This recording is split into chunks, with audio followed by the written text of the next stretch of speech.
Global warming is forecast to have a catastrophic effect on weather all over the planet. And this will place extreme pressure on the world's natural resources. If our predictions are correct, by the year 2025, water will really become the most critical issue for human survival. To try and combat these effects, experts are increasingly turning to weather modification techniques, such as cloud seeding. We can make a change within cloud systems to produce more rain for drinking water, for agriculture.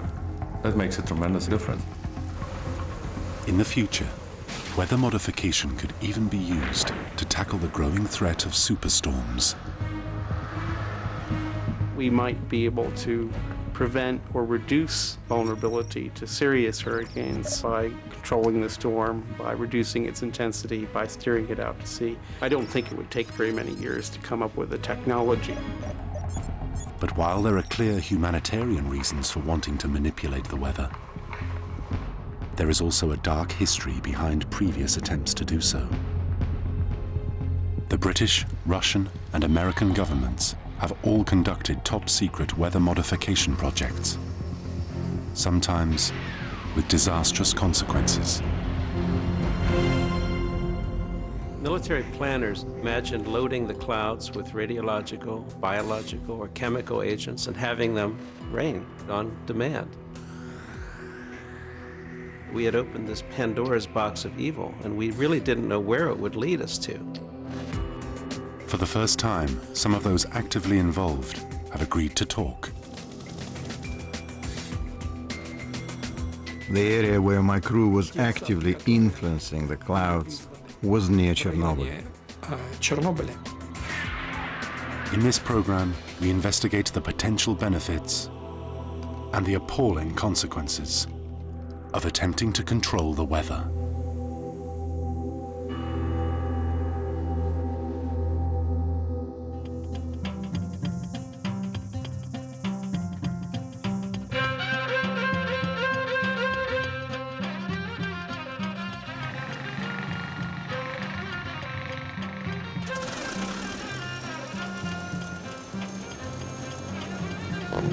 Dr. Rolf Brunjes is one of the world's leading authorities on weather modification. He's been conducting research in this area for more than 20 years.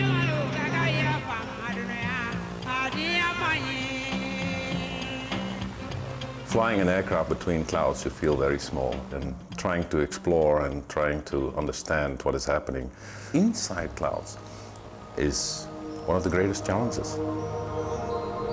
Dr. Brunjes' expertise is in demand all over the world for one very good reason. He can make it rain.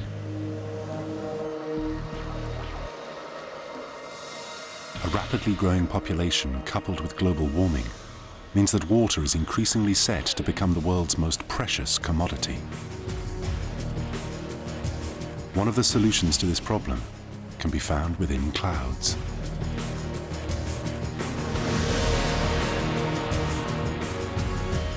An average rain cloud contains about 8 million tons of rainwater, and therefore there's a vast quantity of untapped fresh water in the sky, and this is where cloud seeding comes in, to address the growing needs for water around the world. Most rainmaking techniques used today originated back in 1946, when scientists discovered that by dropping particles of a chemical called silver iodide into cloud tops, they could trigger rainfall.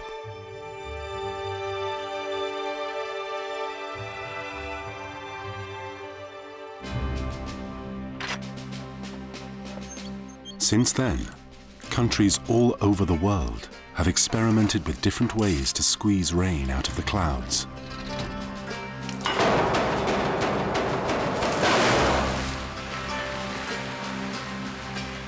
China spends more on cloud seeding than any other country in the world.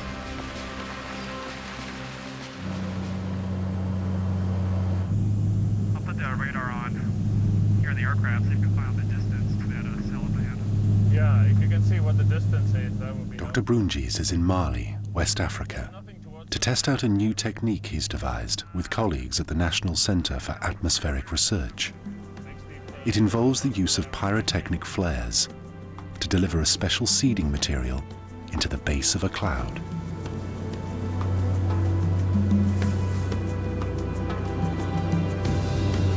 These are the so-called hygroscopic flares. They consist of salts inside. And as we burn them, the smoke produces the particles, the salt particles, that will then be taken up into the cloud and participate in the rain formation.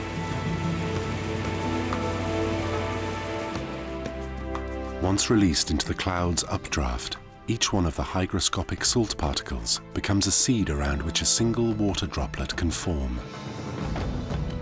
These droplets collide with each other and grow, eventually becoming heavy enough to fall out of the cloud as rain.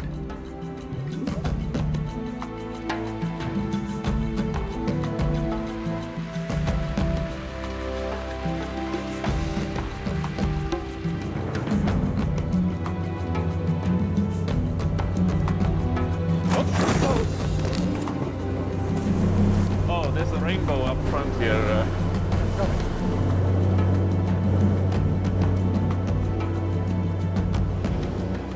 Weather modification today is an increasingly precise science which can reap huge benefits for the many countries that suffer from severe water shortages. In the last few years, we've literally been on all 5 continents. A lot of our work focused on Southeast Asia, Africa, North and South America, and then also in Europe, Italy and Greece. There are currently more than 47 countries, more than 150 programs, cloud seeding programs, going on as we speak. Ron, you can go back. Cloud seeding seems to be making a change for the better for many people in the world today. But it's a science that is born out of a murky and troubled past. Tragedy, sudden and appalling, descends upon the little seaside resort of Lynmouth. In 1952, a freak storm destroyed a sleepy Devonshire village. This was the main street of Lynmouth only a few days ago. The storm led to catastrophic flooding that destroyed the town and killed 35 people.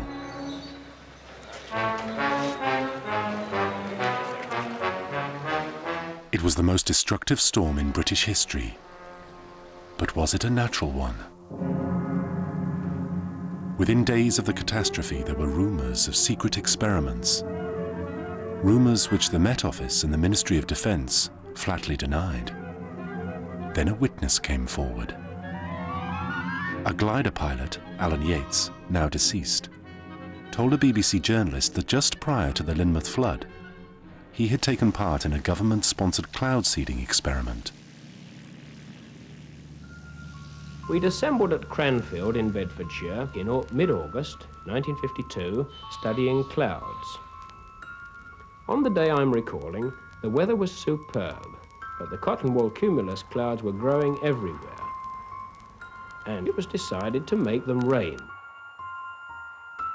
Yates told the journalist that he and his colleagues had seeded clouds over the Bedfordshire countryside and had witnessed the effects for themselves.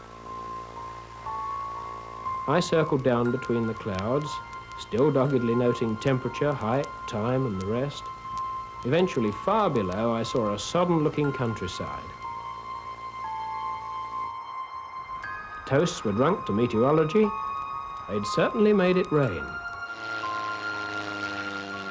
Recently declassified documents have confirmed that the experiment, codename Operation Cumulus, took place in the first 2 weeks of August and coincided with the heaviest rainfall in Bedfordshire for many years. The experiment was heralded as a resounding success, until the rain continued to spread west, across the country, and into Devon.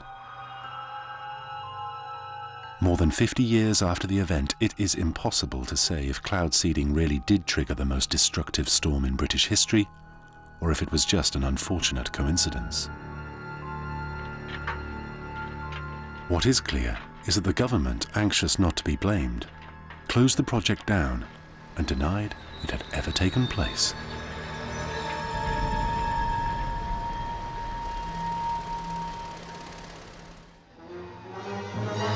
decade after the Lynmouth disaster, research on cloud seeding was to continue, this time in the United States, with Project Storm Fury.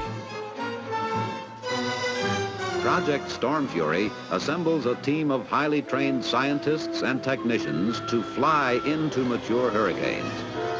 They were hoping to use the technology to weaken hurricanes.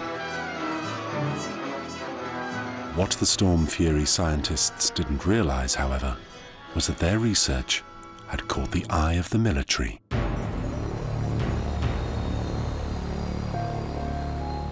Dr. Joanne Simpson was one of the pioneers of Project Storm Fury. She was to find out only much later that the military were developing her techniques and using them as a weapon of war. I thought it was terrible. I mean, all my life I've tried to work for the betterment of the planet and the people, even in a small way, and then to use what I've done as some kind of a military thing, I obviously am very concerned and not happy about it. At that time, the United States Army were in Vietnam, struggling against the Viet Cong, an elusive guerrilla army. The Pentagon were desperate to explore anything that might give them an edge. So when military planners suggested that cloud seeding might trigger massive downpours and flood the Viet Cong's main supply routes, the government were quick to respond.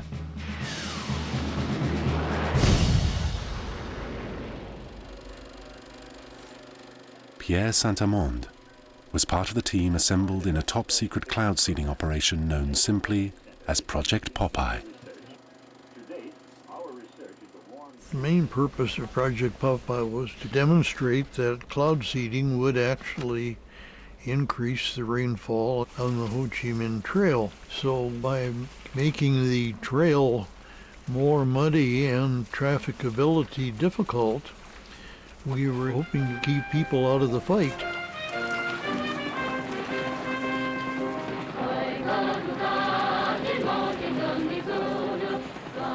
The Ho Chi Minh Trail was of key strategic importance to the Viet Cong, the route along which vital weapons and supplies were transported.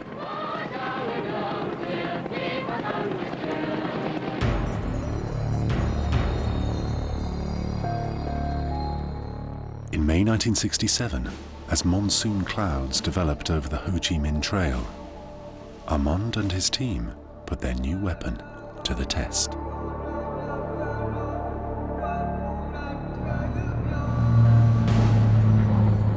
We had two Cedar aircraft, and then we usually had a Marine fighter pilot laying alongside of us to keep the bad guys from shooting us down.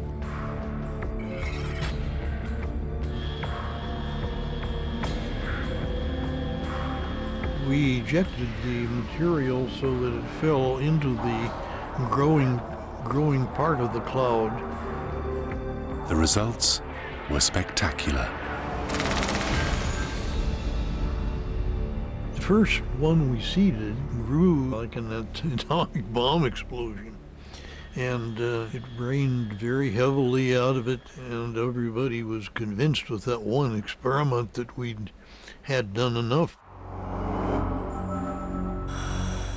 Having witnessed the success of this experiment, the military now began to dream of more radical and extreme uses to which the technology could be applied. Imagine a weapon that could affect the entire planet, and yet you could launch an attack against an enemy and they wouldn't even know it. Military planners imagined loading the clouds with radiological, biological, or chemical agents and having them rain on demand.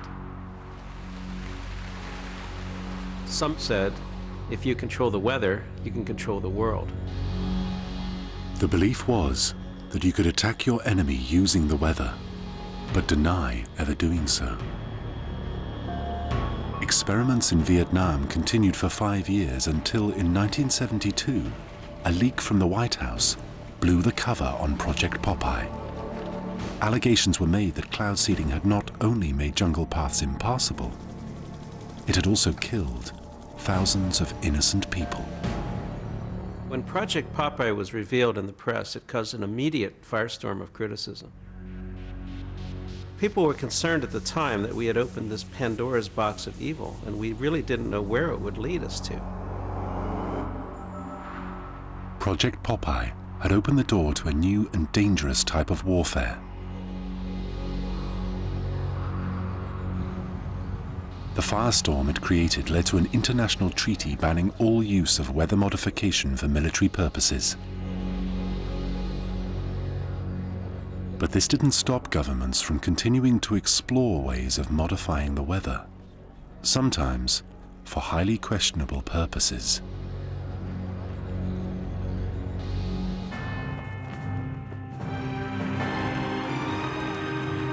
For decades, the Soviet Union seeded clouds before they reached Moscow in order to prevent rainfall on their big military parades. Harmless enough? But evidence has recently come to light that the Soviet authorities also used this technology for something much more sinister,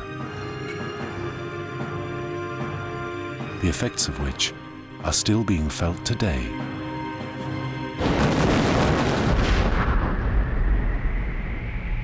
26th of April 1986, the Chernobyl nuclear power plant in Ukraine exploded, spewing hundreds of tons of radioactive material into the atmosphere and creating the most horrific nuclear disaster in history.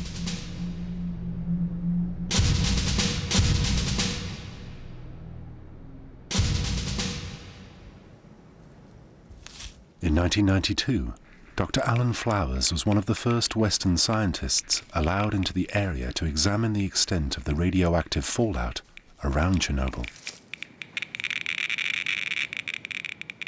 He was working in Gomel, in the Republic of Belarus, in a region that lies between Chernobyl and Moscow. I was with my research group measuring levels of radioactivity in the soils and also the levels of radiation dose that the population were exposed to.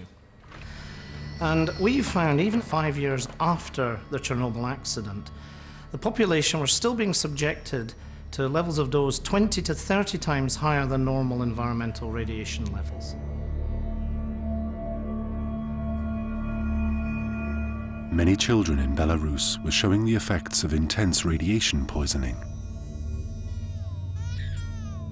But how was this possible so far from the reactor? We would not normally expect, at a distance of 150 to 200 kilometers, such high levels of radioactivity, unless, of course, there had been some very unusual and intense rain. Following the explosion, there was a buildup of heavily radioactive rain clouds above Chernobyl. The prevailing winds threatened to blow these radioactive clouds towards Russia and the major cities of Moscow and St. Petersburg. But the rain never reached these cities. Instead, bouts of very heavy rain fell on the southeastern corner of Belarus, the same area that Dr. Flowers revealed to be showing unusually high levels of radioactivity. Disturbingly, many eyewitnesses claimed that the rainfall was caused by cloud seeding.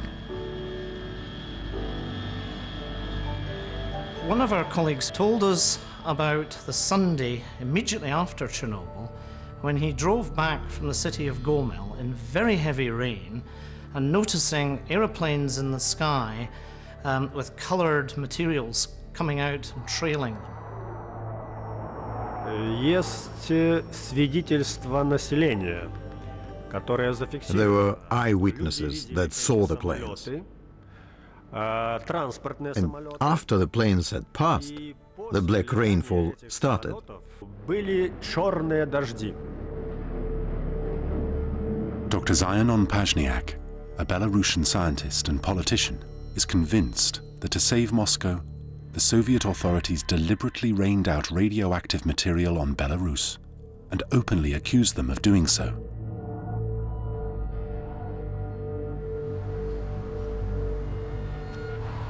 Today, he lives in exile. I can speak freely about anything I want now, though I know if I ever go back to Belarus, I'll be killed. I know that. Dr. Pazhniak believes that people in his country were sacrificed to prevent the disaster spreading elsewhere.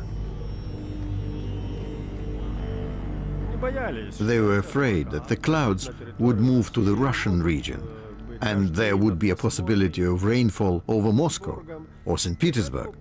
That's why they decided to rain out the clouds on the heads of the people of Belarus.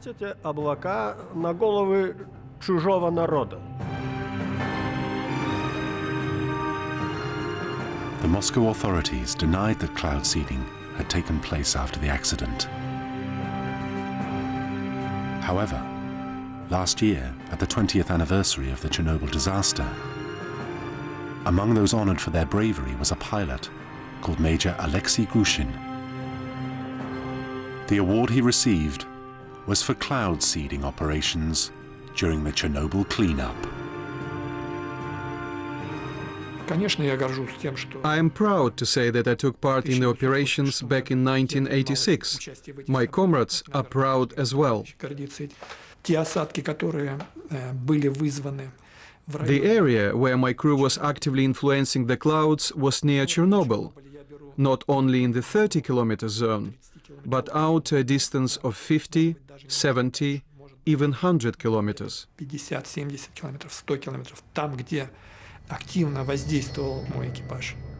The plane was equipped with artillery shells, which were filled with a seeding material, silver iodide.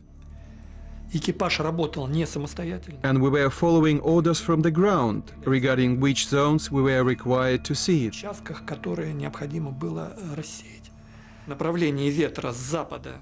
The wind direction was moving from west to east, and the radioactive clouds were threatening to reach the highly populated areas of Moscow, Voronezh, Nizhny Novgorod and Yaroslavl.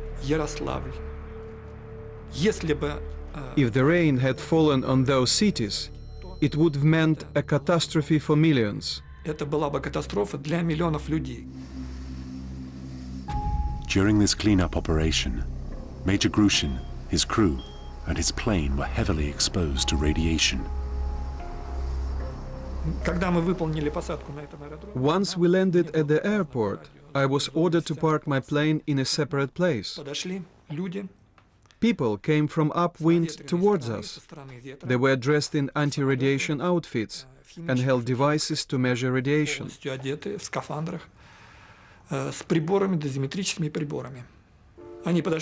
They reached the plane, and a few seconds later, their devices recorded such high radiation that it made them turn around and run away. The plane was highly contaminated. We were given a place in the airport where nobody was parked, neither planes, no equipment, no people.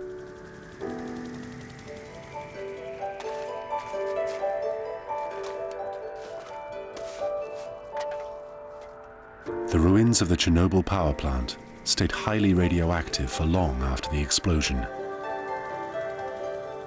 And Major Grushin said he and others continued to conduct cloud seeding missions months after the blast.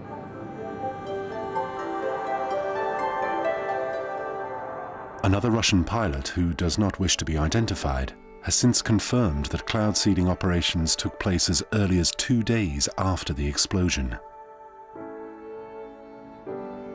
Were the actions of the Soviet authorities justified? Clearly, they faced a terrible dilemma. You are faced with the fact that a radioactive cloud is there in the sky. That radioactive cloud and the radioactive material in it is going to fall down somewhere. It is going to fall on a human population somewhere.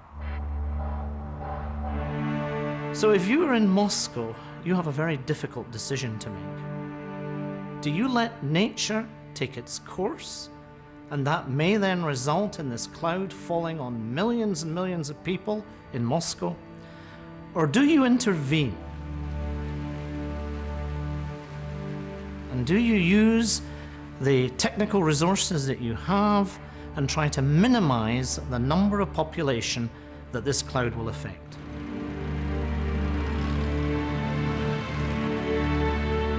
The trouble was, the secrecy which surrounded events at Chernobyl meant that the Belarusian people were completely unaware of the coming rain.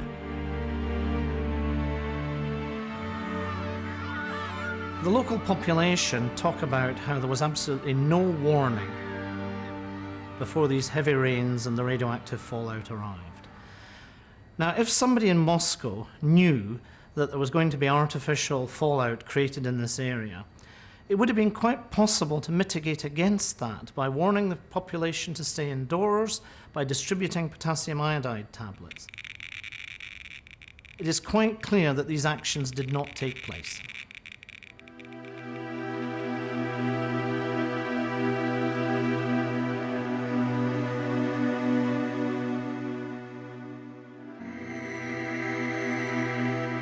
The high levels of radiation found in Belarus have led to dramatic increases in leukemia, thyroid cancers, and child defects.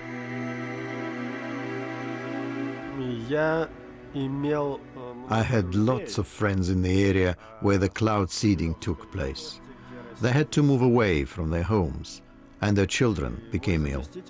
Thyroid cancer has increased amongst children by 50 times in the area where the cloud seeding took place. If there had been no cloud seeding, there would be no radiation. Even if the radiation had reached that far, it would never have been on such a huge scale. They decided to keep the cloud seeding quiet. They thought that the public would never find out about it.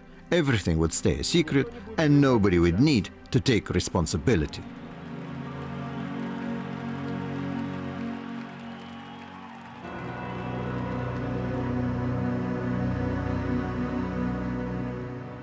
If you choose to intervene in a weather system, there are immense ethical considerations. One of the moral pitfalls would be trying to stop a disaster from happening in one place, but actually causing a disaster elsewhere. The unintended damage, in other words, may be worse than the kind of damage you're trying to prevent. The weather is essentially a very chaotic system. And while it may be predictable in very short time periods, in many cases there could be surprises. There's all sorts of unknowns.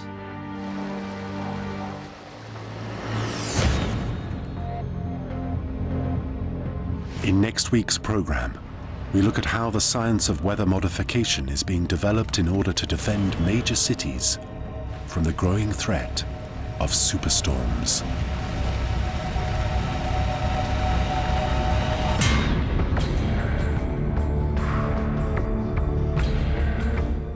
Today's Premiership highlights coming up in Match of the Day 2 next, and then Graham Norton Uncut with guests including Barbara Windsor at 11:20.